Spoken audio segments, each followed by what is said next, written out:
अल्लाहुम्मा सल्लि अला सय्यिदिना व मौलाना मुहम्मदिन। एक अनार एक मजलिस के लिए काफी हो जाएगा। एक बकरी के थन का दूध मजलिस वाले पीकर सैराब हो जाएंगे, भूख मिट जाएगी, थन खाली न होगा। वो वक्त आ चुका है। आसार मैं दो अलामतें बताऊं। एक सुप्रीम कोर्ट का बेहतरीन फैसला जो कल आया, सलाम है सलाम, अजमतों से आरास्ता सलाम सुप्रीम कोर्ट की खिदमत में, मोहब्बतों से आरास्ता सलाम सुप्रीम कोर्ट की खिदमत में, एहतराम से आरास्ता सलाम सुप्रीम कोर्ट की खिदमत में। क्या रहमतुल्लाहि व बरकातुहू।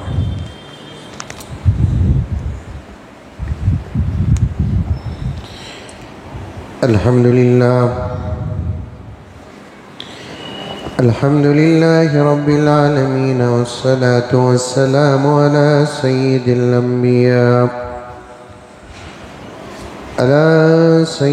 अंबिया वल मुरसलीन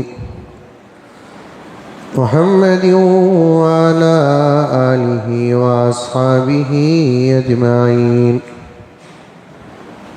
अम्मा बाद फ़अऊज़ु बिल्लाहि मिनश शैतानिर रजीम। बिस्मिल्लाहिर्रहमानिर्रहीम। या अय्युहल्लज़ीना आमनु उदख़ुलू फ़िस्सिल्मि काफ़्फ़ा वला तत्तबिऊ ख़ुतवातिश शैतान इन्नहु लकुम अदुव्वुम मुबीन। वक़ाल तआला फ़ी मक़ामिन आख़र ला यस्तविल्लज़ीना यअलमून वल्लज़ीना ला यअलमून। वक़ाल अज़्ज़ वजल इन्ना अअतयनाकल कौसर फ़सल्लि लिरब्बिक वन्हर इन्न शानियक हुवल अबतर। सदक़ल्लाहु मौलानल अज़ीम। अल्लाहुम्मा सल्लि अला सय्यिदिना नबिय्यिना मौलाना मुहम्मद व अला आलि सय्यिदिना नबिय्यिना मौलाना मुहम्मद व बारिक व सल्लिम। अल्लाहुम्मा सल्लि अला मुहम्मदिन बिअददि औराक़िल अशजार व बिअददि अक़तारिल अमतार व बिअददि दवाबिल बरारि वल बिहार व अला आलिहि व सहबिहि व बारिक व सल्लिम। अल्लाहुम्मा सल्लि अला मुहम्मदिन कमा हुवा अहलुहु व मुस्तहिक़्क़ु।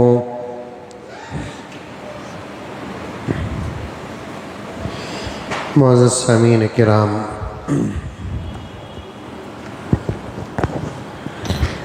पूरी मोहब्बत के साथ, शौक़ के साथ, उल्फत के साथ, प्यार के साथ, अदब के साथ,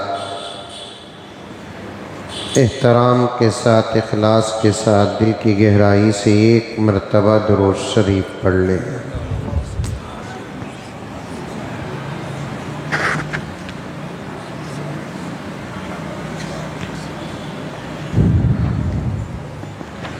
गुज़िश्ता जुमा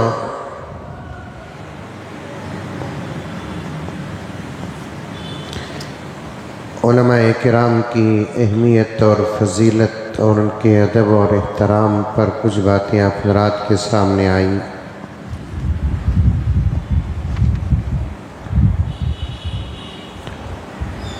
एक लंबा वक्त लेकर भी वक्त तंग हो गया। मज़मून का एक बहुत बड़ा हिस्सा बाकी रह गया।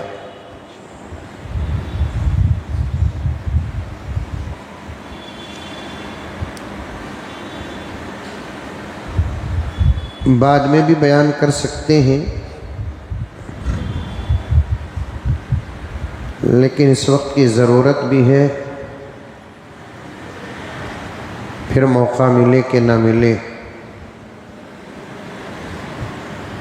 इरादा हुआ कि जो बचा हुआ हिस्सा है वह आज आपके सामने बयान कर दूं।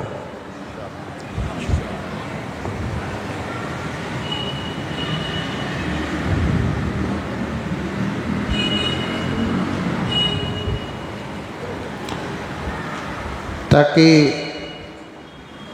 सुनकर समझकर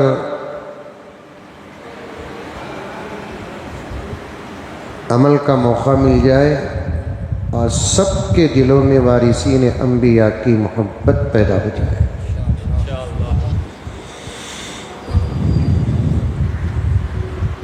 हज़रात उलमा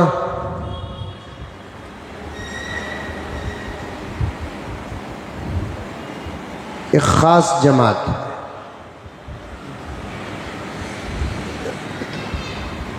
और ऐसी जमात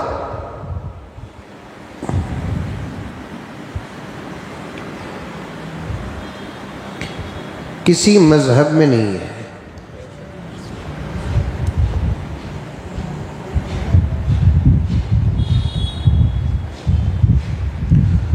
और ऐसी जमात जो इस वक्त मेरे नबी की उम्मत में जो है, जिनको उलमा कहते हैं, किसी नबी की उम्मत में भी नहीं थी। दो बातें। दुनिया में बहुत सारे मज़ाहिब हैं ना, और हर मज़हब के अंदर अपने मजहबी बातें तो ज़रूर होंगी, किताबें होंगी,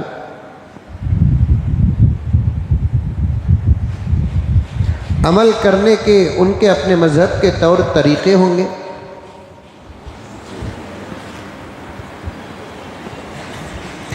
बावजूद तमाम बातें रहकर भी ऐसी जमात किसी मजहब में नहीं।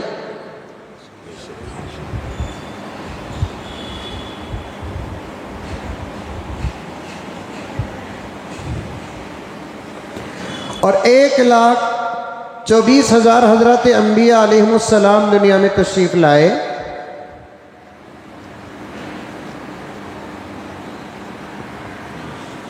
किसी नबी की उम्मत में ऐसी जमात नहीं थी।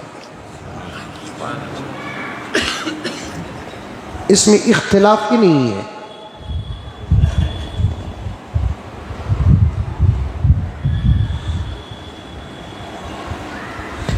मेरे आका से पहले जो अंबिया दुनिया में तशरीफ़ लाए, सब हमारे अंबिया हैं। सबका अदब हमारा फ़र्ज़ है, सबका एहतराम हमारा फ़र्ज़ है, सबको मानना हमारा फ़र्ज़ है।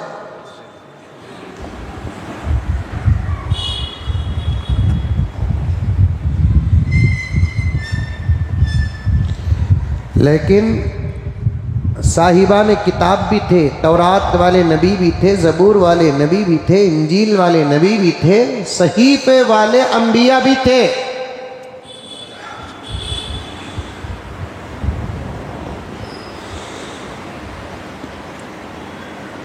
न अंबिया के ज़माने में ऐसी जमात थी, न अंबिया के बाद ऐसी जमात उन नबियों की उम्मत में पैदा हुई। अल्लाह तबारक व तआला ने मेरे नबी को वो शान अता फरमाया, पूरी तवज्जो के साथ सुने, मेरे नबी को वो शान अता फरमाया। इधर मेरे नबी पर कुरान नाजिल हो रहा था, उधर मेरे नबी कुरान सुना रहे थे, समझा रहे थे।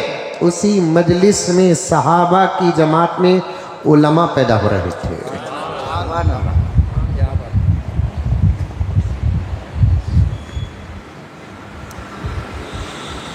अल्लाह अकबर कबीरा।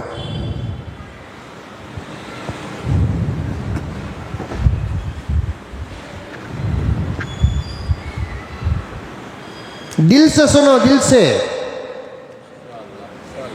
ये इल्ज़ाम न लगाओ कि मुज़म्मिल साहब तुम्हें मौली साहब ही इसलिए ये फजीलतें बयान कर रहे हैं। अगर मैं ये फजीलतें मेरे लिए बयान करता तो इसका सबूत ना होता। जो कह रहा हूं इसका सबूत है। अरे बस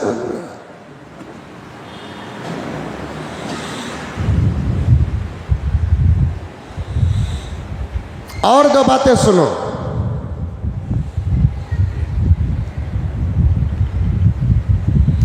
मेरे नबी की उम्मत के जो उलमा हैं, मेरे नबी की उम्मत के जो उलमा और जितने उलमा हैं, ये तमाम उलमा अल्लाह के तरफ से मेरे नबी को तसल्ली है। क्या तसल्ली? मेरे नबी को अल्लाह तबारक व तआला औलाद भी अता फरमाया। मेरे नबी शादियां भी किए।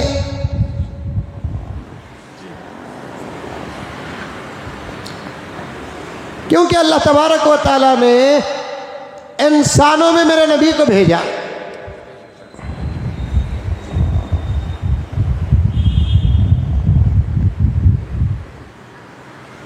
ये हमारा अकीदा है अल्हम्दुलिल्लाह।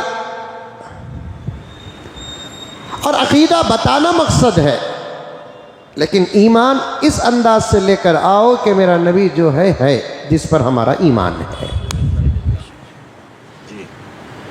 मैं रबीउल अव्वल के महीने में भी इस बात की वजाहत और बड़ी एहतियात से अकीदा बयान किया।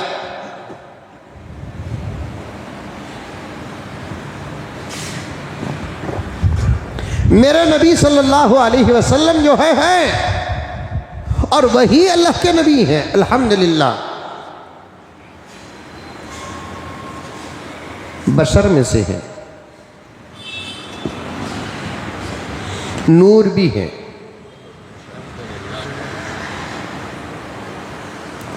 एक हैसियत से देखे तो नूर, एक हैसियत से देखे तो बशर। ये शान है मेरे नबी की, वो शान हमारी नहीं। हमको जिस हैसियत से भी देखेंगे बशर ही बशर है। आई बस समझ में। बशर मतलब इंसान, बशर मतलब इंसान। एक हैसियत से अगर देखेंगे मेरे आका को, आप सरापा नूर। एक हैसियत से देखेंगे आप सरापा बशर। और ऐसा इख्तिलाफ भी नहीं कि दो जमातें बनकर एक दूसरे को काफिर कहने लगे, ऐसा मसला नहीं है। ये शान रिसालत मुस्तफ़ा, सब कह दो सल्लल्लाहु अलैहि वसल्लम। एक हैसियत से देखेंगे तो आप बशर हैं, और एक हैसियत से देखेंगे तो आप नूर हैं। हमारी तुम्हारी ये शान नहीं है। हमको जिस हैसियत से देखेंगे हम बशरी हैं।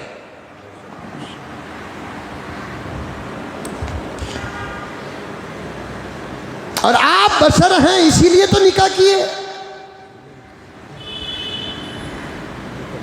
आप बशर हैं इसीलिए तो बच्चे पैदा हुए हैं। आप बशर हैं इसीलिए आपको दर्द भी होता था। आप बशर हैं इसीलिए आपको नींद भी आती थी।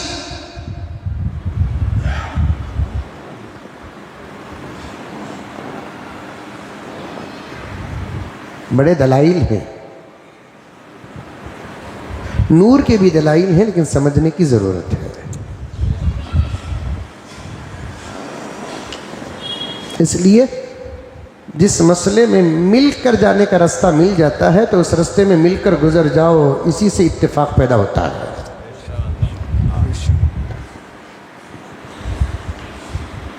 रफ़े यदैन वाली नमाज भी हो जाती है, तर्के रफ़े यदैन वाली नमाज भी हो जाती है। मिलकर जाने का रास्ता यहाँ है। ऐसा नहीं कि ये करोगे वो छोड़ोगे तो नमाज नहीं होगी, वो करोगे ये छोड़ोगे तो नमाज नहीं होगी, ऐसा मतलब ही नहीं है।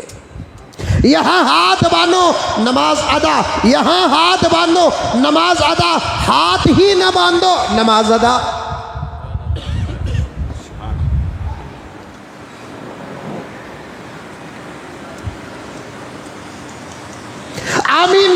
से बोलो नमाज अदा, आमीन आहिस्ता बोलो नमाज अदा।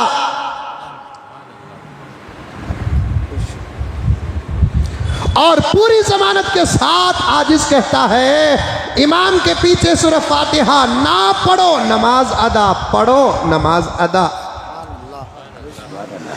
लेकिन मेरे दोस्तों जरा सोचो, दोनों में से एक ही अमल कर सकते हैं, एक ही वक्त में दो अमल नहीं कर सकते।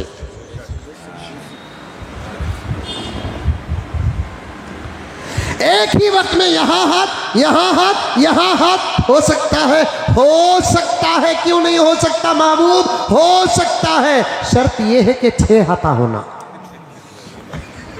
क्या शरीफ साहब,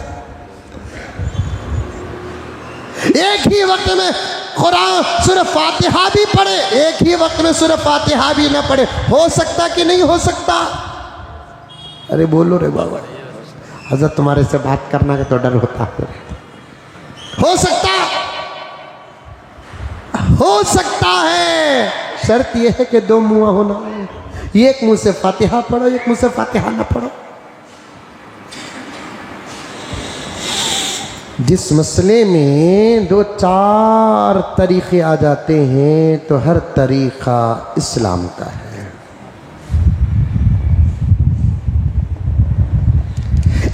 एक बात सुनो, बड़ी अच्छी बात अल्लाह ताला दे रहे हैं। अगर एक ही इस्लाम का तरीका होता, उसमें गुंजाइश ना होती, तो फिर उम्मत की रहबरी के लिए एक ही इमाम होता, 4 इमाम ना होते। जब एक ही इज्तिहाद था होता, एक ही इस्तिदलाल होता, एक ही इस्तिंबात होता, कुरान और हदीस से एक ही तरीके से मसला निकालने का रास्ता होता, या तो सिर्फ अल्लाह अबू हनीफा को पैदा करते, या तो सिर्फ इमाम शाफी को पैदा करते, या तो सिर्फ इमाम मालिक को पैदा करते, या तो सिर्फ इमाम अहमद बिन हम्बल को पैदा करते, ताकि एक ही तरीका निकले और उम्मत उसी पर अमल करते रहे। अल्लाह तबारक व तआला ने इमाम अबू हनीफा को भी पैदा किया, इमाम शाफी को भी पैदा किया, इमाम मालिक को भी पैदा किया, अहमद बिन हम्बल को भी पैदा करके उम्मत के अंदर सहूलतें पैदा कर दी।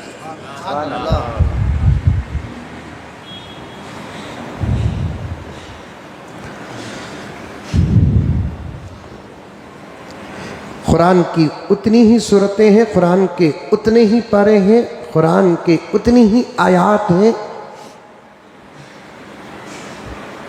पढ़ने के तरीक़े अलग अलग हैं।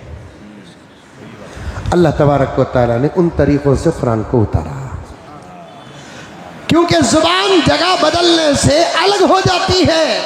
मैं उर्दू बोल रहा हूँ, मेरी जगह की उर्दू अलग, हैदराबाद की जगह की उर्दू अलग, यूपी की जगह की उर्दू अलग है।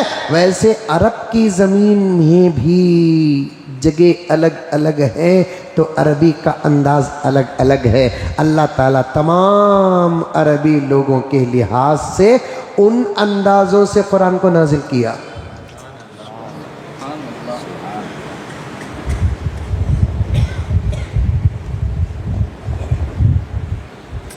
आपको समझाने के लिए एक बात बता देता हूँ, समझ में आता है तो समझ जाइए, समझने वाले बहुत, आप सब समझने वाले हैं, लेकिन बारीक बात बहुत कम लोग समझते हैं, फिर भी समझने वाले बैठे हुए हैं कसीर तादाद में, तो समझा दूँ। अरब में एक मकाम ऐसा है जहाँ पर मीम को जज़म नहीं पढ़ते, मीम को हमेशा पेश ही पढ़ते हैं, अलैहिम नहीं पढ़ते, अलैहिमू पढ़ते हैं। इसीलिए कुरान में इजाज़त मिल गई, अलैहिम पढ़ो तब भी तिलावत अदा, अलैहिमू पढ़ो तब भी तिलावत अदा। सुभान अल्लाह।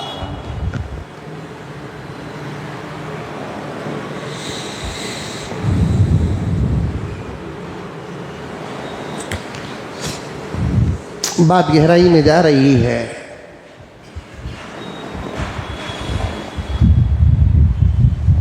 जब किसी मसले में 2-4 रास्ते मिल जाते हैं, हर रास्ते को संभाल कर लेकर चलना मुमकिन है, तो उन मसाइल में शिद्दत से इख्तिलाफ मत करो।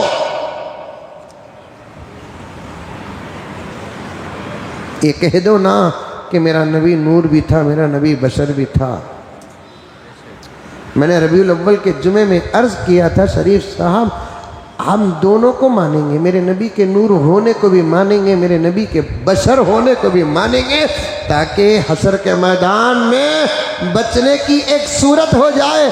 क्योंकि नूर होना भी मेरे नबी की शान है, बशर होना भी मेरे नबी की शान है। अगर एक का भी इनकार करोगे तो फिर हशर के मैदान में सवाल का जवाब सख्त हो जाएगा।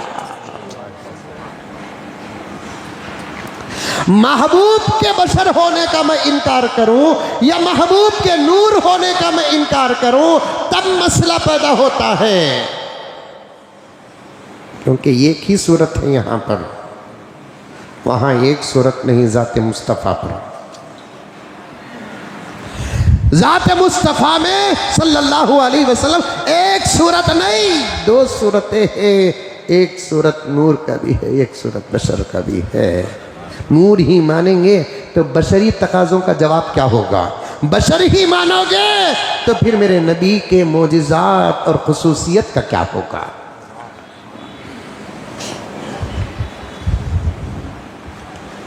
एक बहुत बड़े आलिम दीन मुल्क के रबीउल अव्वल के महीने की इस तकरीर की चंद बातों को सुनकर मुझे बहुत दुआओं से नवाजा, और ये आज चल रहा है दुआओं के साए,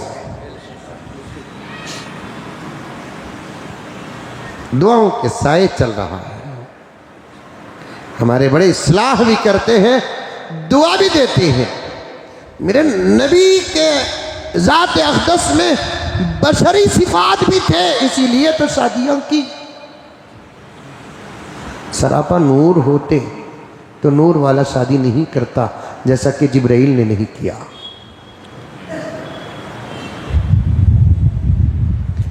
मैं क्या कह रहा था? उलमाए अम्मत, आका की तसल्ली, यही तो बताना था। बात आ गई तो अर्ज कर लिया। आप पूछेंगे अचानक ही क्यों बोले मौलाना? अचानक नहीं, एक राज है। क्योंकि आजकल जब इन्हों हमेशा अपना मसला बयान करते हैं तो मुझे भी मेरा अकीदा बयान करना पड़ेगा, ताकि उनका अकीदा भी सलामत रहे, मेरा अकीदा भी सलामत रहे। ये बहुत अंदर की बात है। इंशाअल्लाह मैं खास साथियों को इसकी वजह भी बता दूँ। उन अकाईद को लेकर उम्मत को टुकड़े मत करो जिन अकीदों के बारे में टुकड़े होने की ज़रूरत ही नहीं। उन अकाईद को बयान करने की ज़रूरत है जिनको बयान ना करने की वजह से आज उम्मत का एक बहुत बड़ा हिस्सा गुमराह हो रहा है। हमारे जलसों में उन अकाईद को बयान करने की ज़रूरत है। अब उन अकाईद को बयान करने की ज़रूरत नहीं है जिन पर उलमाए किराम की रुख़्सतें आ गई हैं, उलमाए किराम की सहूलियात आ गई है। इधर और उधर के उलमा बैठ कर या अपनी अपनी जगह पर बैठ कर गुंजाइशें निकाल चुके हैं और गहराई में उतर कर उन मसाइल पर गौर करेंगे। अल्लाह के फजल व करम से कोई ऐसा नतीजा व फतवा नहीं निकलता जिससे हमारे ईमान में कुछ फ़र्क आ जाए। उन अकाईद को अब बयान में पेश करने की ज़रूरत नहीं, उन अकाईद को बयान करने की ज़रूरत है। चाहे जुमे के खुतबात हो या सीरत के जलसे हो या इस्लाह मुआशरा के उन्वानात के जलसे हो, वो ख़ास ज़रूरी उन्वानात को बयान करने की, अकीदों को बयान करने की ज़रूरत है, जिसको बयान ना करने की वजह से उम्मत का एक बहुत बड़ा हिस्सा मुल्क हिंदुस्तान से लेकर पाकिस्तान तक, पाकिस्तान से लेकर सारी दुनिया तक, यहाँ तक के अरब के नौजवान भी गुमराह हो रहे हैं। मिसाल के तौर पर कह देता हूँ, मैं चलते चलते जो बातें जहन में अच्छी अच्छी आती हैं तो मैं अल्लाह की तरफ से हुक्म समझता हूँ। हज़रत मेहदी अलैहिस्सलाम, इन अक़ीदों को मजलिसों में बयान करने की बहुत सख्त ज़रूरत है।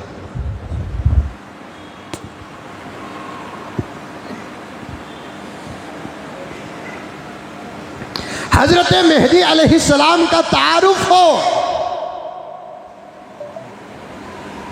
आपके अलामात हो, आपके खुसूसियात का तज़किरा हो, वो कब आएंगे, किन हालात में आएंगे, कहाँ आएंगे, ये तमाम बातें जुमे के बयानात में, जलसों में, मजलिसों में बयान करने की इस वक्त ज़रूरत है। और मैं दूसरों पर नहीं कहता, मैं अपने आप पर डाल लेता हूँ कि इस मसले में मेरे से भी कोताही हो रही है, क्योंकि हम बहुत सारी बातें तो बयान करते हैं, वो बातें बयान करने से हम पीछे रह जाते हैं जिन बातों का ताल्लुक हालात से नहीं, जिन बातों का ताल्लुक आमाल से नहीं, बल्कि उन बातों का ताल्लुक डायरेक्ट ईमान और अकीदों से होता है।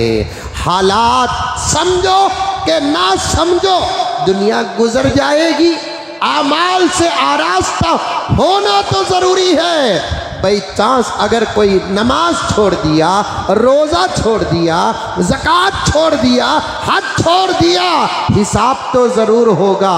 सज़ा देने ना देने का इख्तियार अल्लाह के पास होगा। छोड़ने वाले की भी आका सिफारिश करेंगे, पढ़ने वाले की भी आका सिफारिश करेंगे। लेकिन अकीदों में एक बाल के बराबर भी फ़र्क आ गया, ना खुदा माफ़ करेंगे ना नबी सिफारिश करेंगे।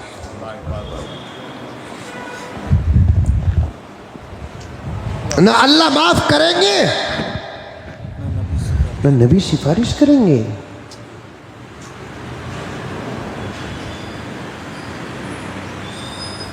जलसे मुनक़िद होते हैं तो इन उन्वानात पर बात होनी चाहिए। करीब में एक पढ़े लिखे साहब का एक वाक़या आया, एक अच्छे पढ़े लिखे आदमी, और मैं हमेशा कहा करता हूँ कि अनपढ़ों से ज़्यादा पढ़े लिखे ही ज़्यादा फिसलते हैं, क्योंकि पढ़ने के बाद उनको अपने ज़हन पर गुरूर आता है। इसीलिए देवबंद का एक कानून था, चाहे दीन का इल्म हो कि दुनिया का इल्म हो, तरबियत ज़रूरी है, इस्लाह ज़रूरी है, औलिया-उल्लाह की मजलिसें ज़रूरी है। दारुल उलूम देवबंद का एक कानून था कि फारिग होने के बाद जब तक किसी अल्लाह वाले की मजलिस में, सोहबत में, निस्बत में 1 साल तक नहीं रहोगे तो सनद नहीं दी जाएगी। क्योंकि इल्म कौन सा भी क्यों ना हो, गुरूर पैदा होने के असबाब में से एक सबब इल्म है। इल्म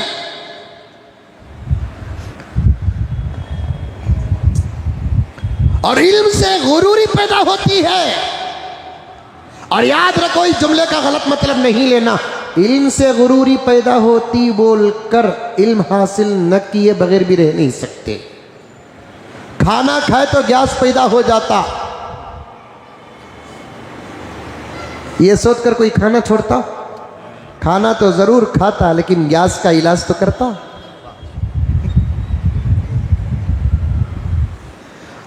पढ़ो और इलाज भी करो।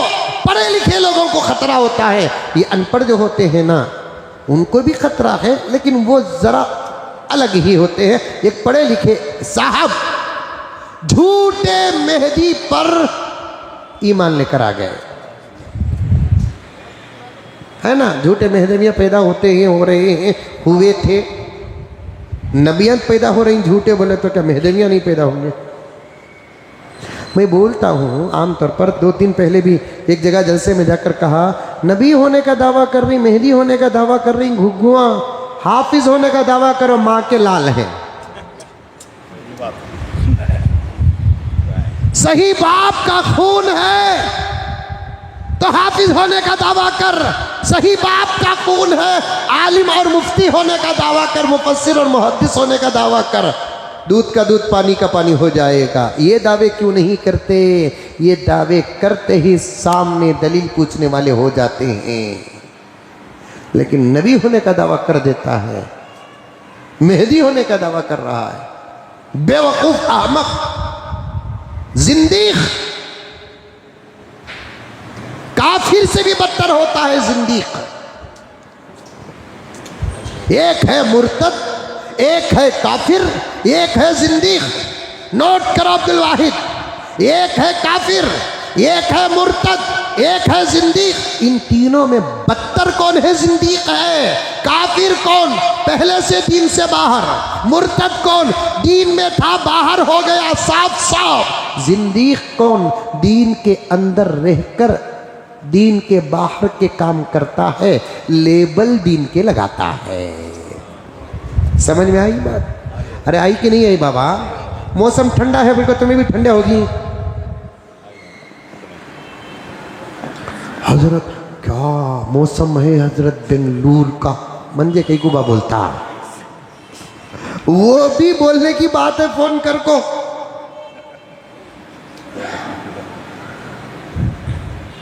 काफिर पहले से दीन से बाहर। मुर्तद कौन? जो दीन में था, अल-इयाज़ु बिल्लाह, साफ साफ बाहर हो गया और अपने आप को वो बाहर वाला समझ रहा है। नऊज़ु बिल्लाह कहो सब। जिंदीक किसे बोलते? अंदर ही रहता है, काम बाहर के करता है, लेबल इस्लाम का लगाता है। गुलाम खादियानी काफिर नहीं, गुलाम खादियानी मुर्तद नहीं, गुलाम खादियानी जिंदीक। शकील बिन हनीफ काफिर नहीं, मुर्तद नहीं, जिंदीक। गोबर शाही, गौहर शाही नहीं, उन्हें गौहर शाही नहीं, गोबर शाही। वो नुक्ता लगाने के बजाय नुक्ता लगाते लगाते छींक आई की, खांसी आई की, खलम पिस लिया, अजर्रा सा हो गया बस उस्ताद। अब पढ़ने वाले से गलती हो गई। पढ़ना था क्या? गोबर शाही पढ़ना था। पढ़ने लगे क्या? गौहर शाही। काफिर नहीं उन्हें, मुर्तद नहीं, जिंदीक। बात अल्लाह की करेगा, बात मोहम्मदुर रसूलुल्लाह की करेगा, बात कुरान की करेगा, ऐसा मिलाएगा कि मिलावट आपको नहीं उलमा को समझ में आएगी।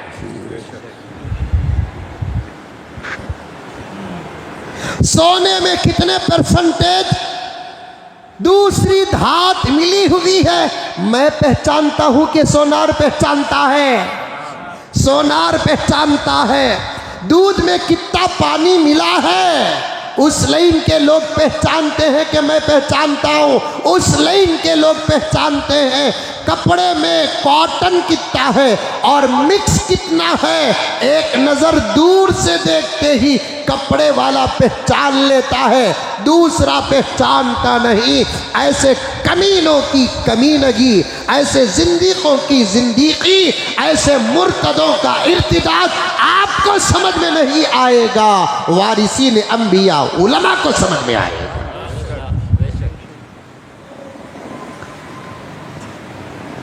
आपको नहीं।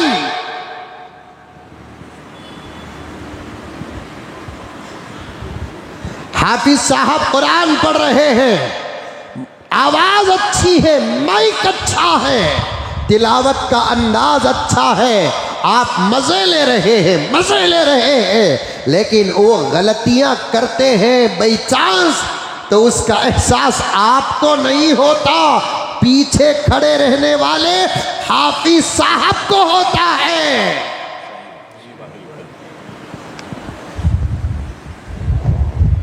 वैसे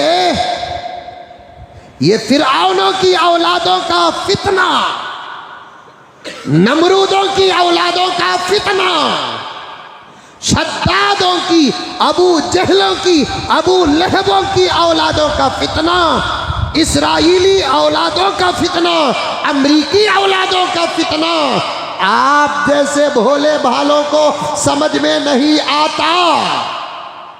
ये समझ में आएगा उलमाए हक को।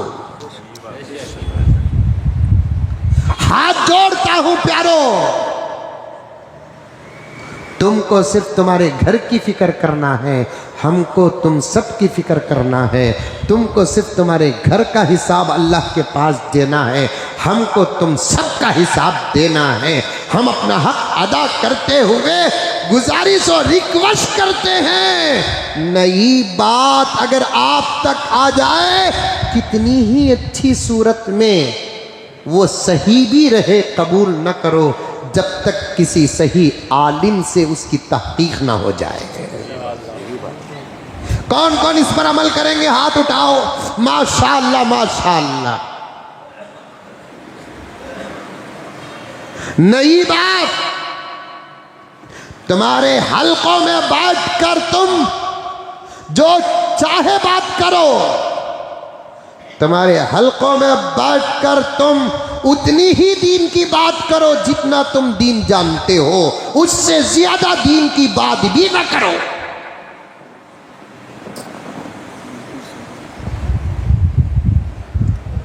होटल दीन की बात करने की जगह नहीं, दुकान और कारोबार के मराकिज दीन की बात करने की जगह नहीं।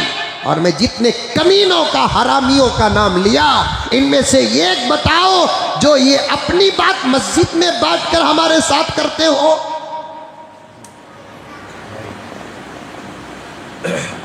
ये आपको दुकान में पकड़ेंगे, ये आपको बाजार में पकड़ेंगे, ये आपको बस स्टैंड में पकड़ेंगे, ये आपको बस में पकड़ेंगे, ये आपको ट्रेन में पकड़ेंगे, ये आपको एयरपोर्ट में पकड़ेंगे, लेकिन ये आपको मस्जिद में नहीं पकड़ेंगे। उनको मालूम है कि मस्जिद में नबी का एक वारिस भी है।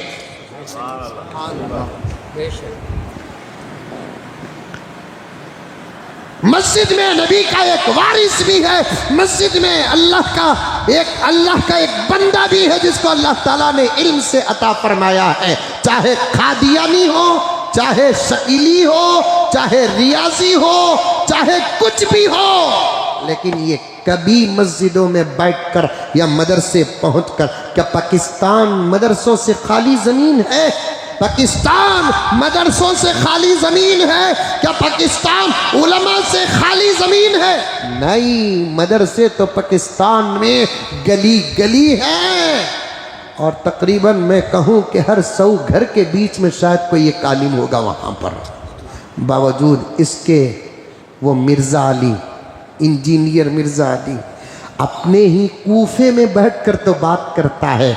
क्यों मौलाना तकी उस्मानी के पास जाता नहीं? क्यों मौलाना इलियास गहमन के पास जाता नहीं? क्यों मौलाना तारिक मसूद के पास जाता नहीं? कैसे कैसे ताहिरुल कादरी साहब के पास क्यों नहीं जाता? जरा इख्तिलाफ है हमारा ताहिरुल कादरी साहब से, गर्चे के बरेलवी मसलक से ताल्लुक़ रखते, लेकिन जय्यद आलिम दीन तो है, गहरा इल्म तो रखते हैं। अगर ये हक और सच पर होता, उम्र में भी छोटा है, इल्म का हिसाब भी बाद में हो जाएगा, डायरेक्ट जाकर कहता जो कहता है। चैनलों में बैठकर, बंद किताबों को रखकर, काली पीली पगड़ी पहनकर, बातें ऊंची नीची करके, कुरान तक सही पढ़ना नहीं आता, हदीस की इबारत सही पढ़ना नहीं आता, तर्जुमा सही करना नहीं आता। किसके पास उसने नहू पढ़ा ये बताओ? किसके पास उसने सर्फ पढ़ा ये बताओ? किसके पास उसने फसाहत पढ़ी ये बताओ? किसके पास उसने बलागत पढ़ी ये बताओ? ये तमाम उलूम है ना, मदरसों में पढ़ाए जाते हैं। इसको पढ़े बगैर तो कुरान का बिस्मिल्लाह का तर्जुमा भी नहीं कर सकते। क्या मौलाना? मिर्जा नहू का इम्तिहान दे सकता है? मिर्जा सर्फ का इम्तिहान दे सकता है? क्योंकि 2 दिन में नहू भी सर्फ पढ़ लिया करते हैं घुगू चौगत।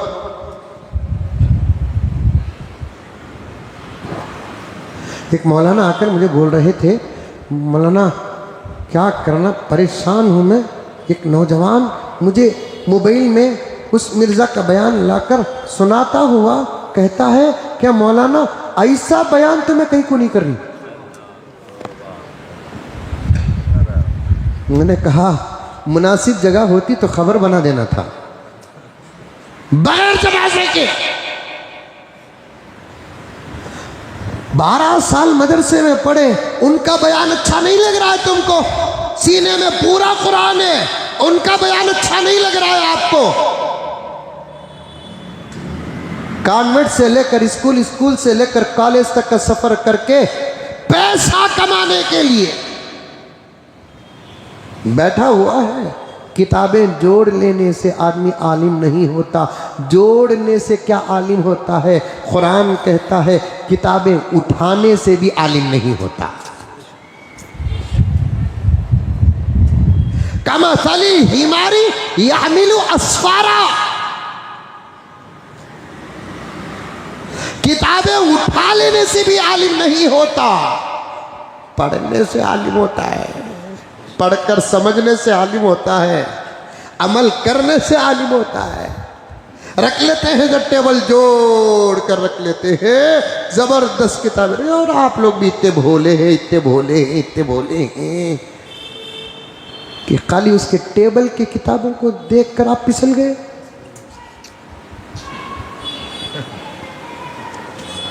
टेबल की किताबों को देखकर आप फिसल गए। तौबा तौबा तौबा तौबा। कभी मौलाना के घर लेकर जाओ, घर जाकर देखो कितनी किताब, उससे ज्यादा किताबें हैं। कभी इस आजिज के घर आओ, जबरदस्त किताबें। और भी उलमा है। कोई आलिम का घर ऐसा बताओ जिसके घर किताब ना हो। तुम्हारे पास जो दौलत होती है उस दौलत का इजहार तुम्हारे घर में होता है, हमारे पास जो दौलत होती है उसका इजहार हमारे घर में होता है। महबूब सोफे वाले हैं, जबरदस्त माशाअल्लाह। अब इनके घर को जाओ तो इतने जबरदस्त सोफे रहते हैं, बैठे तो बैठ जाओ कथा, बैठे तो यहाँ तक दफना सका दिखता, जबरदस्त। क्या काम उनका, दौलत उनकी, इजहार उनके घर में हो रहा है।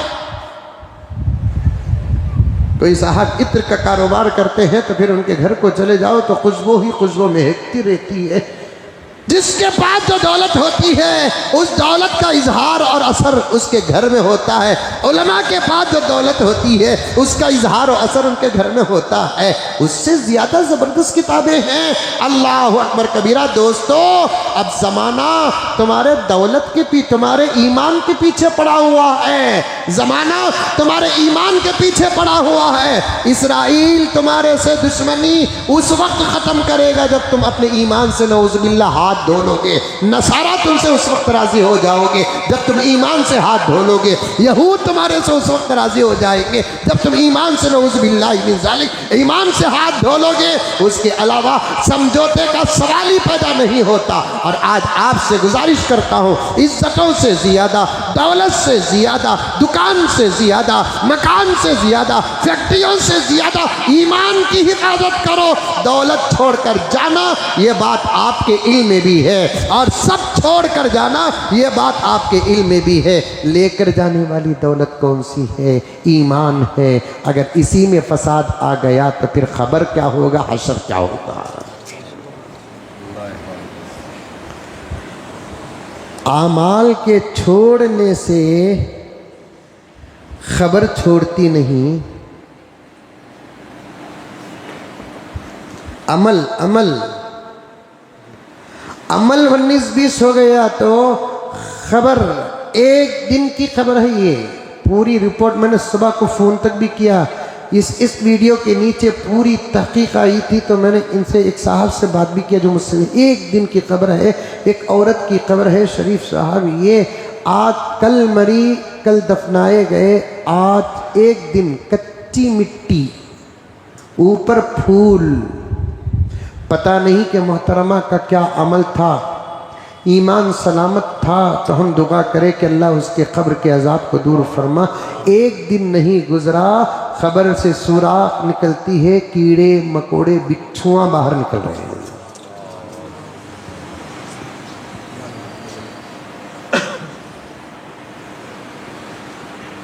मैं तो देख भी नहीं सकता, मुझे तो बिच्छू से होता ही नहीं, मैं उसकी तस्वीर भी देखता नहीं।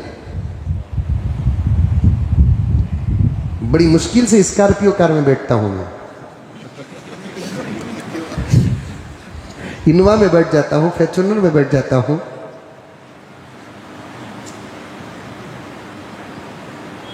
उसके अर्थ में नाम ही बड़ी अजीब और शक्ल सूरत भी बड़ा अजीब है उसका, लानत है उस पर, नबी को काटा है उसने। आका नमाज पढ़ रहे थे, बिच्छू ने आका को काटा है। आका ने बद्दुआ दी और कहा कि बिच्छू तुझ पर अल्लाह की लानत है, तो न नमाजी को छोड़ता है, न बेनमाजी को छोड़ता है, न गैर नबी को छोड़ता है, तो न नबी को छोड़ता है। और हमारे नौजवान टू व्हीलर में, ऑटोवा में, कारा में सब फोटो लगाता कि इसका चिच्चा।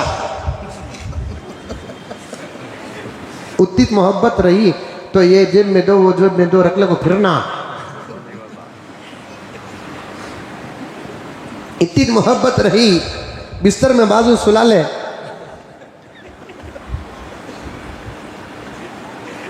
उन्हें तो रंगा, तू नहीं रंगा।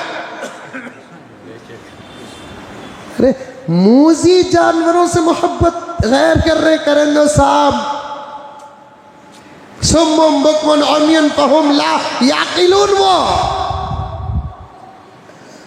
हमें साहिब ईमान है, साहिब अकल है। अल्हम्दुलिल्लाह, ईमान वाला, अकल वाला, अकल वाला, ईमान वाला। जिसके पास ईमान नहीं उसके पास अकल नहीं, जिसके पास अकल नहीं उसके पास ईमान नहीं। उससे मोहब्बत जानवरों से, वो भी मूजी जानवर से। आका ने यहां तक फरमाया साम देखे और ना मारे वो मेरा नहीं।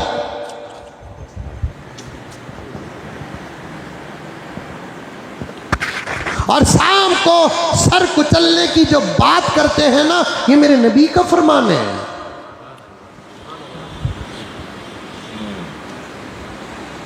वो शेरिटी, शेरमी, ब्लूटूथ सभी है ना, ये अब की ईजाद नहीं, ये टेक्नोलॉजी तो अल्लाह ताला ने जानवरों में पैदा किया है। जब तुम शाम को मारो, आका ने फरमाया सर को जरा ज्यादा कुचलो, इसलिए कि शाम के आंखों में एक ऐसी टेक्नोलॉजी होती है, उसे मारने वाले की तस्वीर आंख में बैठ जाती है। अब उसका चहीता कोई शाम उस शाम के पास से गुजरता है और मरा हुआ पाता है, तो उसके आंखों में जो तस्वीर रहती है वो इसके आंखों में डाउनलोड हो जाती है। अब ये सांप उसे तलाश करता फिरता है जो उसके आंखों में तस्वीर होती है, बराबर पहुंचकर तलाश करके हत्तल इम्कान उसे मारने की कोशिश करता है। और मेरे नबी कितने मुश्फिक है, रहमतुल लिल आलमीन है। कुफ्र और शिर्क ही से नहीं बचाया, मूजी जानवरों से भी अपनी उम्मत को बचाया। अल्लाह अकबर। करोड़ों रहमतें नाजिल हो मेरे आका हजरत मोहम्मद मुस्तफ़ा सल्लल्लाहु अलैहि वसल्लम पर। रहमत का यही तो तर्जुमा है। आपने उम्मत को कुफ्र से ही नहीं बचाया, आपने उम्मत को शिर्क से ही नहीं बचाया, आपने उम्मत को मूजी जानवरों से और जिस्म को तकलीफ देने वाली चीजों से भी बचाया। अल्लाह अकबर कबीरा। और खतरा मोलने से भी बचाया। एक सुराख में पेशाब करने से मना किया आका ने। सुराख में, दरख्तों के सुराख में या ज़मीनों के सुराख में पेशाब करना है, कोई भी सादी सीधी जगह जाको पेशाब करो, सुराख तलाश करको पेशाब मत करो। क्योंकि सुराख जो होते हैं या तो जिन्नात तो शयातीन के रहने की जगह होती है, यानी तो मूजी जानवर यानी तो मजलूम जानवर भी रहने की जगह होती है। उनमें पेशाब तुम करोगे तो उनको तकलीफ होगी। तुम्हारे घर में कोई पेशाब करेगा तो तुम छोड़ोगे?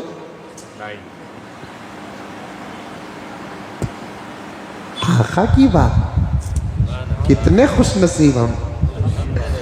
हमको ऐसे नबी की उम्मत में अल्लाह ने पैदा किया, क्या क्या असबाक है।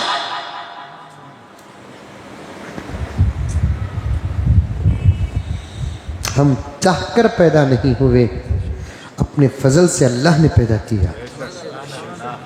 खुशनसीब थे अगर आदम की डायरेक्ट औलाद में पैदा हो जाते, खुशनसीब थे मूसा की उम्मत में पैदा हो जाते, खुशनसीब थे इब्राहीम की उम्मत में पैदा हो जाते, खुशनसीब थे ईसा की उम्मत में पैदा हो जाते। सआदत थी, नसीबा था। लेकिन मेरे नबी की उम्मत में पैदा होने की बात ही कुछ और है।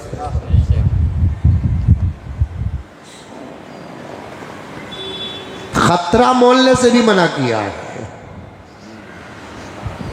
सुराखा में पेशाब मत करो, उनको तकलीफ भी होगी। मूजी जानवर होंगे तो गुस्से में आकर उड़कर आकर नुकसान पहुंचाए, यानी तो मजलूम भोले भाले कीड़े मकोड़े रहेंगे, उनके घर को क्यों तकलीफ देती। इतनी जगह है ना, इतनी जगह है ना। यही तो मैं भी अंकल से कहता हूँ, हिंदुस्तान में कितनी जगह है ना, वहाँ बनाओ ना, क्या बनाना कि हमारी औकाफित की नजर आ रही है। पूरे मुल्क के अंदर हमारे औकाफ की जगह मुट्ठी बराबर भी नहीं है। बकिया खाली वीरान जगह जो है, अंकल पहले उसे आबाद तो करो। इतनी जगह बेंगलुरु से चेन्नई को गए तक कितनी जगह नजर आती, बेंगलुरु से हैदराबाद को गए तक कितनी जगह नजर आती, कश्मीर से कन्याकुमारी तक कितनी जगह नजर आती। छोड़ो सब अंदर रहने वाली जगह छोड़ो, चाइना पकड़ को है सो जगह, पहले वो तो छुपाओ।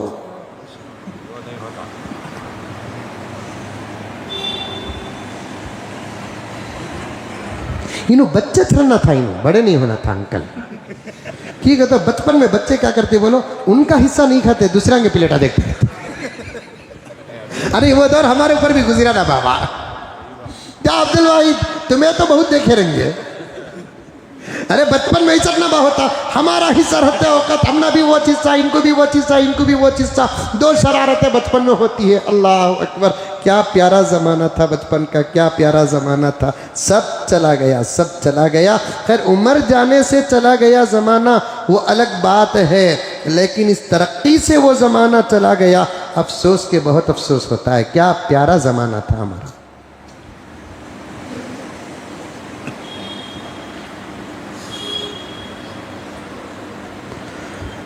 दो तीन अशार नोट किया था बचपन के।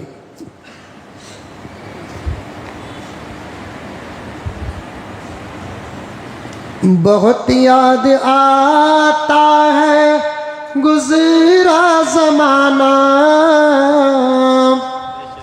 एक तो गुजरता सो जमाना, बड़े लोगों पर भी गुजरिया, हमारे ऊपर भी गुजरिया, लेकिन गुजरने के बाद हमारे बच्चों पर हमारा जमाना आता था। एक पॉइंट बताता हूँ, सुनो। गुजर गया, हमारे ऊपर गुजरा से जमाना, हमारे बच्चों पर वैसा आता था, लेकिन अब वो नहीं ना। वो बचपन का वो सुहाना, वो मासूम, वो सादा सीधा ज़माना सब ख़त्म हो गया। अब जो ज़माना हमारे बच्चों पर आ रहा है वो उनकी शरारत का ज़माना नहीं, ईमान को नुकसान पहुंचाने का ज़माना है। मैं एक छोटा सा व्हाट्सएप देखा, गालिबन आदिल साहब ही भेजे थे मुझे। पहले ज़माने में बच्चे खाली बाहर रहते, मुल्को अरे खाली बाहर ही सड़क को मरता, अरे बोलकर ले लगाते थे। अब है ना खाली अंदर बैठ को मोबाइल में रहता, जा रे जाको बाहर खेल। बदल गया जमाना। बहुत याद आता है गुजरा जमाना, वो गाँवों की गलियों में पीपल पुराना, वो बागों में पेड़ों पे टायर के झूले, वो बारिश की बूंदों में छत पर नहाना। वो बारिश आए तो बाहर भीगता नहीं, फनवल को जाते रहते। आती तो बारिश में ऊपर जाकर भीगवा, ये भी एक मजा। कोसे कि वो पानी के आबशारों पर जाते हैं। क्या हंसते हैं। वो बागों में पेड़ों में टायर के झूले, वो बारिश के बूंदों पे छत पर नहाना, वो इमली के पेड़ों पे पत्थर चलाना, वो पत्थर किसी को लगे भाग जाना। उन्हें अमली को मारता सब और दूर खड़ को दम मारने को रहती, बुढ़े मियाँ लग जाता उनको। मंजे मारा कर बोलकर उन्होंने उठ को आए तक इन्हें गांव छोड़कर भाग को रखता। क्या क्या प्यारा ज़माना था। बड़ी लंबी नज़म है, कभी इंशाअल्लाह ताला आपके सामने पढ़ो। क्या प्यारा ज़माना, क्या प्यारा ज़माना था। अब तो ख़त्म, सब ख़त्म हो गया। गर्ज बात लंबी हो गई। अर्ज़ कर रहा था मैं, आका ने खतरों से भी बचाया, शाम से बचाया, डायरेक्ट बिच्छू से बचाया, शाम से बचाया, खतरे से भी बचाया। कोई काम ऐसा न करो जो ईमान ही को नहीं, जान को भी नुकसान न पहुंचाए, क्योंकि आए मेरे गुलामों, तुम्हारी जान भी मुझे प्यारी है। यही तो है मकसद आका के कहने का। खरीब में कौन क्यों पूछे, हजरत मेरा बच्चा 8 महीने का है, उसका अकीका करना बोलकर हूँ, करो भाई। कितने बकरे हजरत? 2 बकरे दो। अच्छा हजरत, वो अकीका करते वक्त बच्चे का सर बकरे के सर को लगाना क्या पूछ रहा है?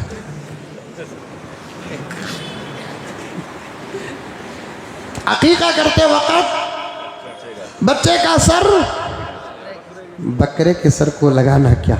मैं क्या बोलिया मालूम? लगाओ। अकीका बच्चे का नहीं होता, बकरे का होता। ऐसा मार डाले तो बच्चा क्या होगा? प्यारे आका सल्लल्लाहु अलैहि वसल्लम करोड़ों रहमतें नाजिल हो, मुकद्दमे में अटका हूँ, उम्मत के उलमा आका के लिए तसल्ली ये बताते बताते यहाँ तक आया हूँ। कसरत से दुरूद पढ़ो मेरे प्यारो। आका के एहसानों का छोटा सा सादा सा हमारी तरफ से एक जवाब हो सकता है, एक तोहफा हो सकता है। पूरी जिंदगी 100 साल की कोने में बैठकर दरूद पर भी गुजार दे, तब भी आका के एहसानों का हक अदा नहीं होगा। पूरी जिंदगी 70, 80, 90 साल की कोने में बैठकर हाथ में तस्बीह पकड़कर सुबह शाम दुरूद पढ़ कर प्यारे आका सल्लल्लाहु अलैहि वसल्लम पर दुरूद पढ़कर गुजार दे, तब भी आका के एहसानों का बदला अदा नहीं होगा। हर चीज पर नजर आका की सल्लल्लाहु अलैहि वसल्लम। अकीदे बनाकर रखो, अकीदे। दुश्मन अब तुम्हारी दौलत के पीछे नहीं, दुश्मन तुम्हारी इज्जत के पीछे नहीं, दुश्मन तुम्हारे दुकानों मकान के पीछे नहीं। खुदा अजीब इंतजामात कर रहा है। मस्जिदों का भी तकरीबन टेंशन खत्म हो गया। सुप्रीम कोर्ट का जो बेहतरीन फैसला आया, दिल कहता है कि चौक में खड़े होकर मैं सुप्रीम कोर्ट को सैल्यूट करूं, अदालत उस्मा को सैल्यूट करूं मैं। चंद दिन अदालत उस्मा से ऐसे फैसले सिर्फ 2-4 महीने निकल गए ना, मैं अदालत की खिदमत में अर्ज करना चाहता हूँ, तुम्हारे फैसलों को सलाम है। बहुत जल्द एक फैसला ये भी लेकर आ जाए, इलेक्शन होगा तो फिर बैलेट पेपर पर होगा, ईवीएम पर नहीं होगा। इस फैसले का इंतजार मुसलमान को नहीं, हिंदुस्तान को है। इस फैसले का इंतजार मुसलमान को नहीं, हिंदुस्तान को है। ईवीएम जब खत्म होगा ना, दूध का दूध पानी का पानी हो जाएगा। 1 इलेक्शन 1 नेशन, ये बिल सब बात की बात है। इलेक्शन का तरीका क्या होगा? अंकल हिम्मत है तो फैसला करो। 1 नेशन 1 इलेक्शन, ये बिलों का फैसला बाद में। हिम्मत है, सही इडली वड़ा खाते हैं तो फिर हिम्मत है तो ये फैसला करो कि इलेक्शन बैलेट पेपर पर होगा, ईवीएम पर नहीं। और इस मुल्क के हर हिंदुस्तानी को इस फैसले का शिद्दत से इंतजार है। और मैं कहता हूं, हुकूमत के पास जो ताकत है उससे ज़्यादा ताकत अदालत के पास इस वक्त है। जमहूरियत में अदालत का पावर ही कुछ और होता है। जमहूरियत में अदालत का पावर ही कुछ और होता है। अदालत उज़्मा सुप्रीम कोर्ट से जो उम्मीदें मजलूमों की लगी हुई हैं, अल्हम्दुलिल्लाह सुम्मा अल्हम्दुलिल्लाह, वो उम्मीदें बर आ रही हैं। वक्तन फवक्तन अदालत उज़्मा से ऐसे फैसले निकल रहे हैं जिस पर मुल्क नाज कर रहा है, मुल्क नाज कर रहा है।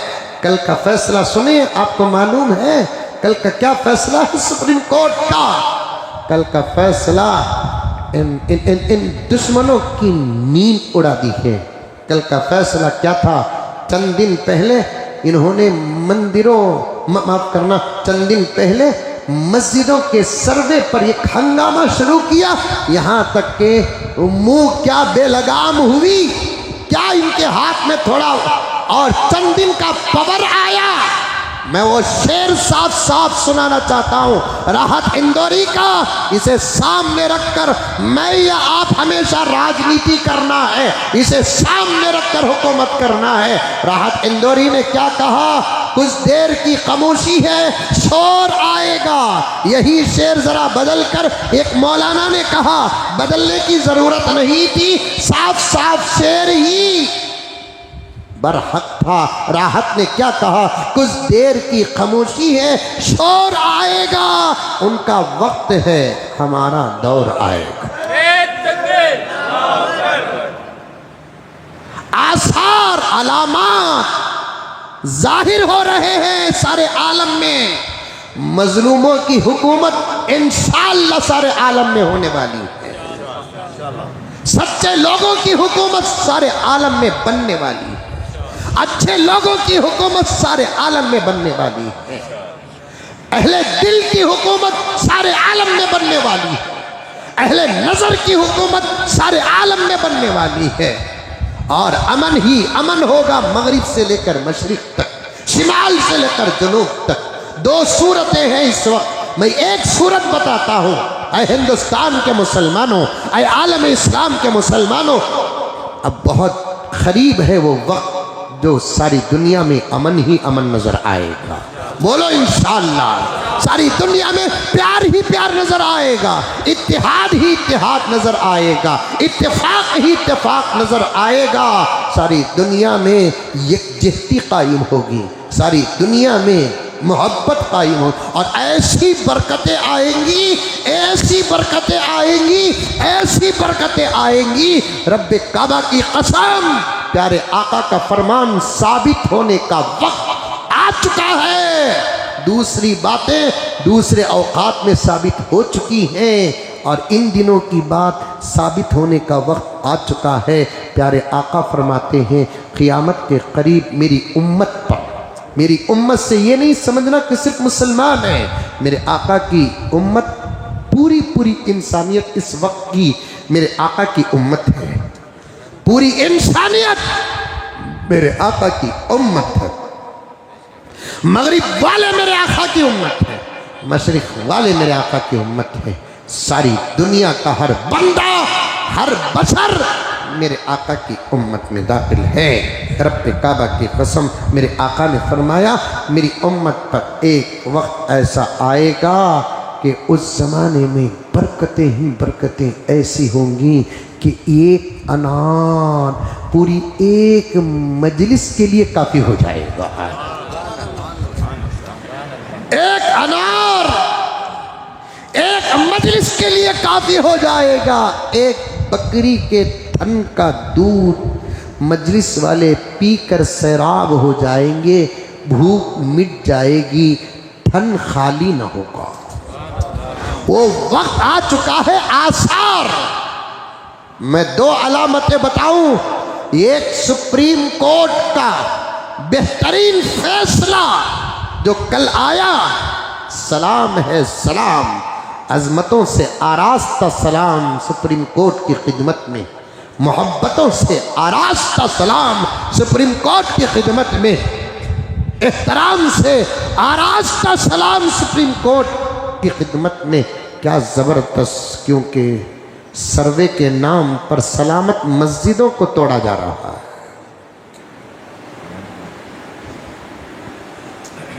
150, 200 साल पहले की मस्जिदों को तोड़ा जा रहा है। याद रखो कि इंसानियत का हर रग अल्लाह के हाथ में है,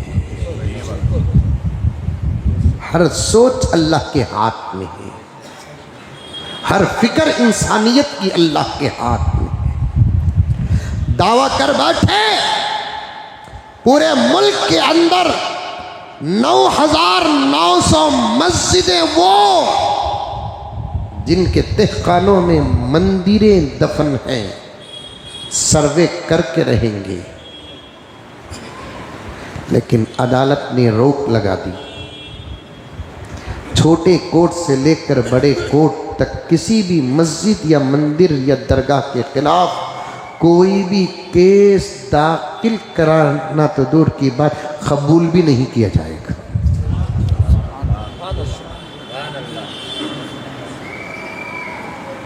अरे ये हमारे हिंदू भाई भी अजीब हैं, भड़काने वालों के भड़काऊ पर आ जाते हैं।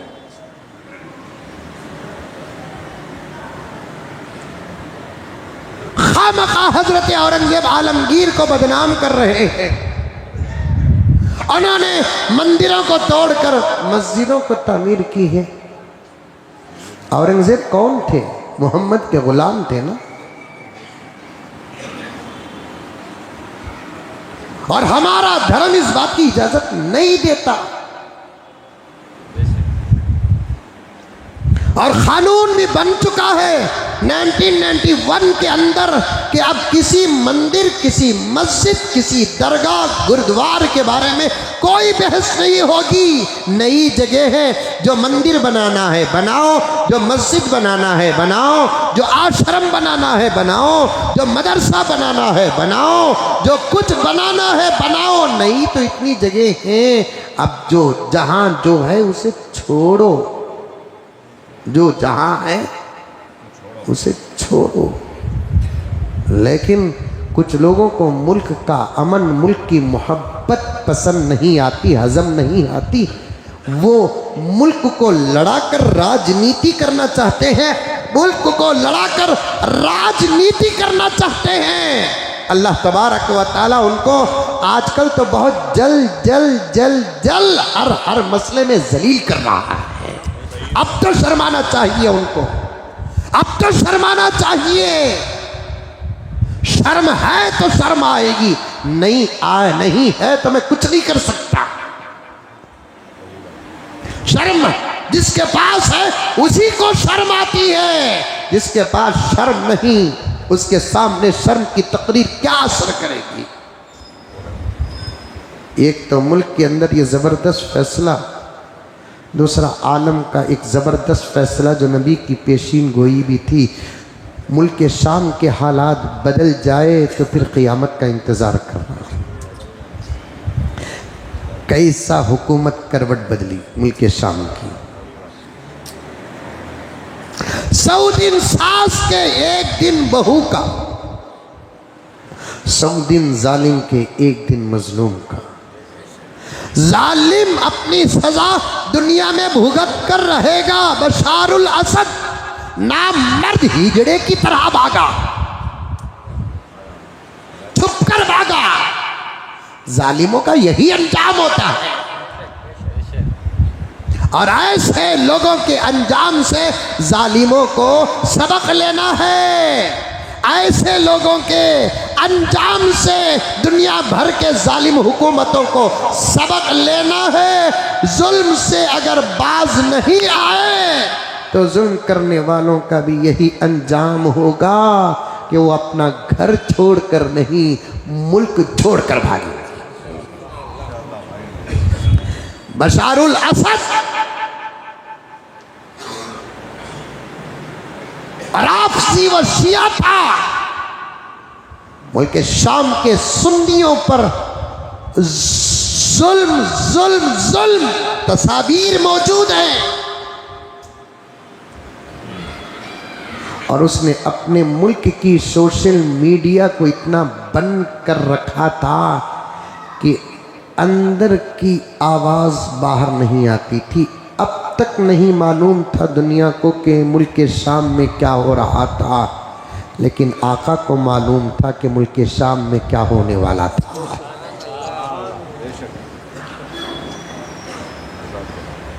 ये टेक्नोलॉजी, ये तरक्की, ये कैमरे, आहा हा हा, दावा इसराइल का, दावा अमेरिका का, हम चांद पर बैठी हुई मक्खी के आंख का एक्सरे ले सकते हैं, ऐसा पावरफुल कैमरा है हमारे पास। इसराइल, अमेरिका क्या नजर नहीं आया उसे?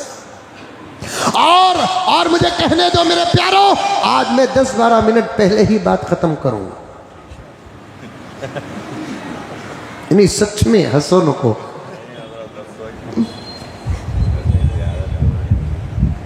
सवा 2 और 2:30 के बीच में आइंदा से इंशाअल्लाह ताला नमाज के साथ जुमे का निज़ाम ख़त्म हो जाएगा। सुनन और नवाफिल का आपको इख्तियार होगा, क्योंकि मैं भी जवान होता जा रहा हूँ ना, रिवर्स बोल रहा हूँ। परसों भी एक साहब पकड़ लिए, मुझे हजरत तुम्हारी उम्र कितनी? अरे बाबा कहीं पूरे बाबा मेरी उम्र के पीछे पड़े ही तुम लगा, आपके पास आकर गया नहीं तब। आदमी कितना ही जवान नजर आए, उम्र पार हो जाती है तो बुढ़ापे के आसार अंदर ही महसूस होने लगते हैं। ये निज़ाम खुदाबंदी है, इसका इनकार कोई नहीं कर सकता। खुदा के निज़ाम को कोई ताकत बदल नहीं सकती, रखा है अंदर अल्लाह ताला। ये और बात है कि किसी को कुछ ताकत का हिस्सा ज़्यादा मिल जाता है, वो अलग बात है। हज़रत इमदादुल्लाह मुहाजिर मक्की रहमतुल्लाहि अलैह बड़े ज़ईफ़ और नहीफ़ होते थे, घर वालों से बात करने तक तकलीफ़ होती थी, चलने फिरने के लिए मुरीदीन का सहारा लेना पड़ता था, लेकिन जब बयान करने के लिए बैठते तो घंटे बयान करते। थानवी फरमाते हैं वहाँ यूपी में ये लफ्ज़ बोलना गाली में, बुढ़ापे में, बेअदबी में दाखिल नहीं। बड़ों को कभी कभी बूढ़ा भी कहते हैं यूपी में। बूढ़े को ग़िज़ा की ताकत नहीं, ईमान की ताकत है।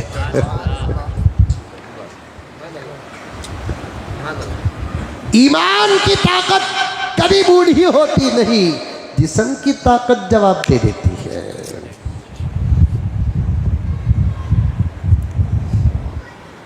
सुनो, इस उन्वान को मैं उलमा की अहमियत और अज़मत और तसल्ली है उम्मत के उलमा हुजूर पाक सल्लल्लाहु अलैहि वसल्लम के लिए अल्लाह ने खास तोहफा जो मेरे नबी को 2-4 बड़े बड़े तोहफे, हर तोहफा बड़ा है, जो बड़े बड़े तोहफे दिया ना, उन तोहफों की फहरिस्त में उम्मत के उलमा भी हुजूर के लिए तोहफा है। ये बताने के लिए मैं आया हूँ, ज़रा आगे आगे गुजर रहा हूँ। बशारुल असद मुल्क शाम के हालात जानते हैं आप, जानते हैं। 3 दिन हुआ तख्ता पलट गया। पलटा कि नहीं पलटा? अब हर मुल्क के तख्ते पलटेंगे, जालिमों की कुर्सियां, जालिम गिरेंगे नहीं, जालिम के साथ उनकी कुर्सियां भी गिरेंगी। फिर वो दौर आएगा, तख्तों में बैठकर नहीं, फटी हुई हसीरों में बैठकर दिलों में राज करने का दौर आएगा। कुर्सियों में विद सिक्योरिटी और बॉडीगार्ड्स के साथ कुर्सियों में बैठकर जिस्मों पे हुकूमत करने का दौर सारे आलम से ख़त्म होगा। फिर फटी हुई हसीरों में बैठकर जिस्मों में नहीं दिलों में हुकूमत करने का वक्त आने वाला है। कुछ तो पढ़ो प्यारो कुरान, कुछ तो पढ़ो हदीस, इशारात पढ़ो, क़ियामत की अलामात पढ़ो। कोई डर नहीं, कोई खौफ नहीं, सारे आलम के अमन की बात तो कर रहा हूँ मैं। हुकूमत किसकी होगी वक्त देख लेगा। मैं नहीं कहता मेरी होगी कि आपकी होगी, मुझे कहना भी नहीं है। अमन की बात करूं, प्यार की बात करूं, मोहब्बत की बात करूं, इत्तेहाद की बात करूं, इत्तेफाक की बात करूं, रहमत की बात करूं, बरकत की बात करूं, इंसानियत की बात करूं, एकजुटती की बात करूं, हुकूमत की नहीं करता। वक्त बता देगा कि हुकूमत किसकी होगी, लेकिन बहुत जल्द अच्छे औकात आने वाले हैं। शर में खैर का पहलू, खैर में शर का पहलू। मुल्क शाम का तख्ता ऐसे पलटा, ऐसे पलटा, ऐसे पलटा, जुल्म का अंधेरा खत्म, इंसाफ का, अमन का, मजलूमों की मजलूमियत का सूरज तुलू हो चुका है मुल्क शाम में।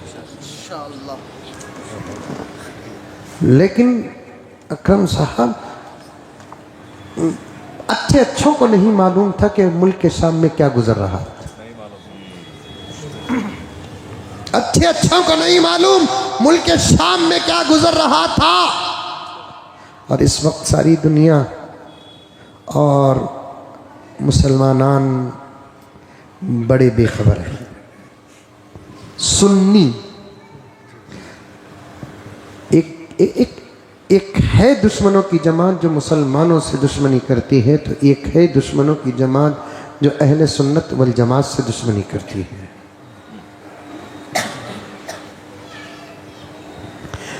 जो सुन्नी नजर आता था काबिल मुल्क शाम में, अमल वाला, इल्म वाला, जाहिर व बातिनी ताकत वाला, बगैर किसी सबब के हुकूमत उसे गिरफ्तार करके पता तक न चलता अंदर डाल देती थी।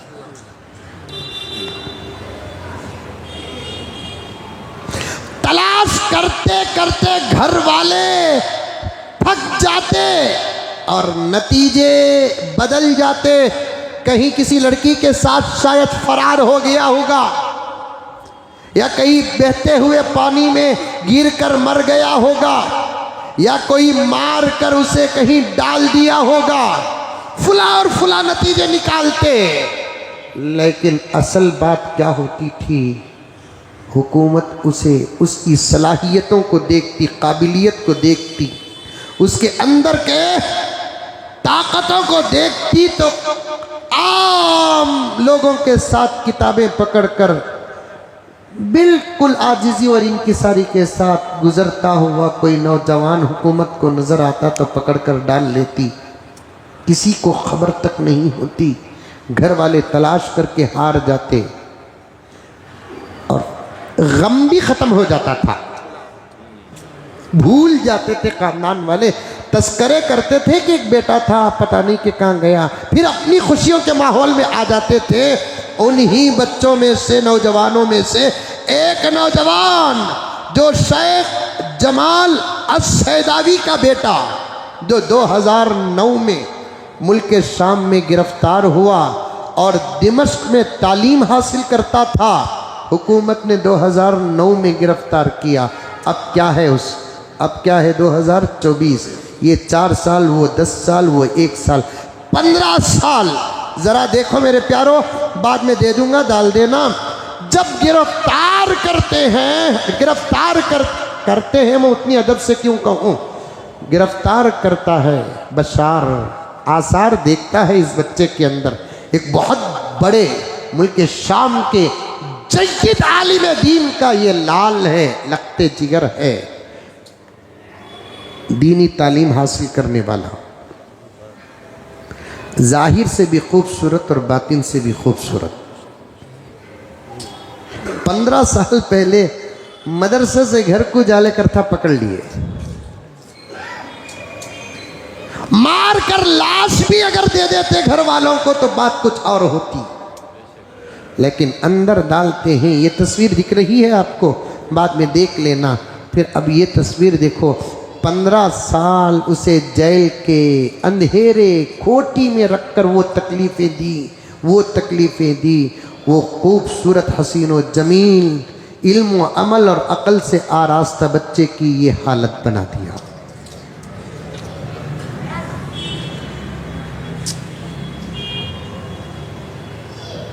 अब उसे मैं बशारुल असद कहूं कि वक्त का फिरौन।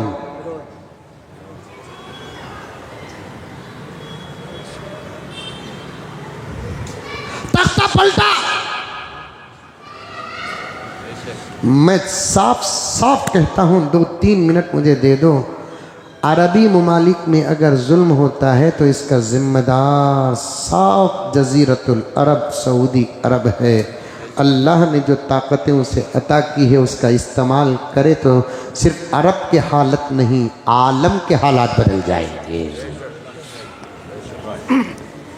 मैं उसकी मुखालफत में नहीं, उसकी मोहब्बत में कह रहा हूं। अल्लाह ने मेरे नबी के ज़मीन के अंदर वो ताकत अता फरमाई है, वो ताकत अता फरमाई है, वो ताकत अता फरमाई है कि अगर वो ज़रा मेहनत कर ले, वो ज़रा मेहनत कर ले, वो ज़रा मेहनत कर ले तो सिर्फ अरब के ममालिक नहीं, सारे आलम के हालात बदल जाएंगे। लेकिन पड़ोस है अरब का वो मुल्क शाम, वो है मुल्क शाम, वो है जो कुर्ब क़ियामत में वहाँ की जामिया मस्जिद, एक शहर दिमश्क, वहाँ की जामिया मस्जिद के मीनार पर 2 फरिश्तों के सहारे हज़रत ईसा उतरने की पेशीन गोई मेरे नबी ने दी है। और एक बात बताता हूँ, सुनो, बड़े मज़े की बात है, बड़ी तहक़ीक़ी बात है, सुनते जाओ मेरे प्यारो। बड़ी मज़े की ज़बरदस्त कैमरे बन रही ना, अरे ज़बरदस्त कैमरे बन रही नहीं। हाँ, मोबाइल लेना है तो घुघू पहले कैमरे का पिक्सल पुतरा। दीवाने, मोबाइल की ज़रूरत क्या, फ़ोन जाना फ़ोन आना, लेकिन मोबाइल लेना के तो पहले क्या पूछ रहा, क्या की बोलते ना, कितने मेगा, मेगा कहते, मेगा कितने मेगा पिक्सल। चलो भाई 100 मेगा पिक्सल है, माफ़ी चाहता हूँ, अकरम खुद पकड़ता हूँ क्योंकि मेरा दोस्त है। ऐसा मैं फ़ोटो पकड़ूँ, सूरत तो नज़र आती है, सीरत नज़र आती, वो फिर वो कैमरा क्या कैमरा है, वो कैमरा बनाओ जिससे सूरत नहीं सीरत नज़र आ जाए, उजाला नहीं अंधेरा नज़र आ जाए, दस्तर नहीं बिस्तर नज़र आ जाए, कैरेक्टर नज़र आ जाए, अखलाक नज़र आ जाए, किरदार नज़र आ जाए। क्या प्यारा, क्या मजबूत और क्या कीमती मेगा पिक्सल ही क्यों ना हो, सूरत है तो बता सकती है, टोपी है, दाढ़ी है, दुपट्टा है, फेरन लवली है, गोरा है, गुमटा है, लेकिन अंदर क्या है कोई कैमरा पेश नहीं कर सकता। अल्लाह ने ये ताकत औलिया के निगाहों में दी है। इत्तक़ू फिरासतल मुमिन फ़इन्नहु यंज़ुरु बिनूरिल्लाह। ये तो मोबाइल के कैमरों की बात है, ऐसे कैमरे भी दुनिया बना चुकी है और कुछ कैमरे अभी लॉन्च होकर नहीं हैं, जिसकी निगाह, कैमरे की निगाह लाखों किलोमीटर दूर तक देखती है। आपको मालूम है ये तरक्की नहीं है, ये तरक्की नहीं है। सुनो पढ़े लिखे नौजवानों, सुनो, ये तरक्की नहीं है, ये एक राज है जो आज बोल रहा हूँ आपको, उलमा का दामन थाम कर। तवज्जो चाहता हूँ, ये बात तो पक्की है, हमारे अकीदे में दाखिल है कि हज़रत ईसा अलैहिस्सलाम फिर पैदा नहीं होंगे। कहाँ से उतरेंगे? आसमान से उतरेंगे। कहाँ से उतरेंगे? आसमान से उतरेंगे। मेरे आपके सामने ईसा के उतरने की बात आ गई। एक उलमा की मुत्तफ़िक़ा जमात अहलुल्लाह के औलिया की कह दी कि ईसा उतर चुके हैं, हम ना तहक़ीक़ की भी ज़रूरत नहीं, हम मान लेंगे। मानेंगे कि नहीं मानेंगे? उलमा, मुल्क के उलमा, पूरे दुनिया के उलमा, अरब के उलमा, मक्के के उलमा, मदीने के उलमा, मिस्र के उलमा, दिमश्क के उलमा, सब मिलकर अगर कह दे ईसा अलैहिस्सलाम उतर चुके हैं, हम ना तहक़ीक़ की ज़रूरत ही थी, मान लेंगे। लेकिन ईसा के उतरने का अकीदा पूरी इंसानियत का नहीं ना। लेकिन दुनिया में ईसाई भी तो हैं। अब उनको यकीन कब आएगा? हमारे उलमा की बात पर यकीन आएगा कि देखने से आएगा? देखने से आएगा। खुदा उनके देखने का निज़ाम बना रहा है, ऐसे ज़बरदस्त कैमरे बनाकर। जब हम कहेंगे कि ईसा उतर चुके हैं, वो आसमान से ज़मीन के बीच पूरी चीज़ों को वीडियो से देखेंगे, ईसा के उतरने का अंदाज नज़र आएगा, वो भी मुसलमान हो जाएंगे। CCTV, अच्छा लुक़मे मिल रहे हैं मुझे। CCTV से देखेंगे, नज़र आ जाएगा, ईसा उतरते हुए नज़र आएगा इंशाल्लाह। एक छोटी तहक़ीक़ है, ईसा उतरते नज़र आ रही, बिल्कुल सही बात है। काश के पहले ही से हम मोहम्मद की बात मान लेते तो आज हम 90 मुसलमान नहीं, पुराने मुसलमान होते। अगर हम मोहम्मद की बात मान लेते, मुसलमानों के साथ रहते, हम ही मुसलमान नहीं, हमारे बाप दादा भी मुसलमान होते, क्योंकि नज़र आ रहा है ना, उनको नज़र आ रहा है ना। तो अल्लाह तबारक व तआला पूरा निज़ाम बना रहे हैं।